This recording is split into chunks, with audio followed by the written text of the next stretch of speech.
அவங்களா விருப்பப்பட்டுட்டா, அந்த ஜின்னு விருப்பப்பட்டுட்டா யாராலையும் உலகத்தில் யாராலையும் தடுக்க முடியாது. ஒரு தொழிலை கூட எந்த ஒரு ஆபத்தான தொழிலாக இருந்தாலும் நம்ம விருப்பப்பட்டு செய்கிறது அது வேற தான்.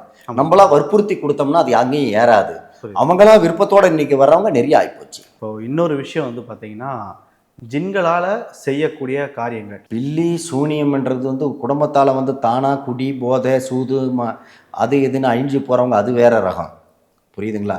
செய்வின பில்லி சூனியத்தால் பாதிக்கப்படுறவங்க அது வேறு மாதிரி இருக்கும். ஏன்னா எந்த ஒரு பழக்கமும் இல்லாமல் காசு பணம் தங்காது, வீடு அழிஞ்சு போகுது, நல்லா இருக்கிற உடம்பு கெட்டு போகுதுன்னா அது பில்லி சூனியம் தான். சரிங்களா? வேணும்னே நம்ம கண்ட இடத்துக்கு போய் சூது விளையாடுறது, குடிக்கிறது, போகிறது, அழிகிறதுல அது தான் கொழுப்பில் அழிஞ்சு போகிறது. அதனால் எந்த பாதிப்பாக இருந்தாலும், எந்த நிலையிலையாக இருந்தாலும் சரி, எந்த அடிமட்டத்துக்கு போனாலும் சரி, சரிங்களா? ஒரு 50 லாரி வச்சுருந்தாங்க, எல்லாம் அழிச்சிட்டாங்க சென்னையில், திருவெற்றியூரில். சுத்தமாக ரோட்டுக்கு வந்துட்டாங்க. இன்றைக்கி தான் மீண்டும் கொண்டு வந்து இன்றைக்கி தான் 5 லாரி ஓடுது. இனி வளரவே முடியாது, நம்ம வாழ்க்கையில் ஒன்றுமே பண்ண முடியாதுன்னு நினச்சவங்களை கூட அதை மீண்டும் தூக்கிட்டு வந்துடும் ஜின்னு.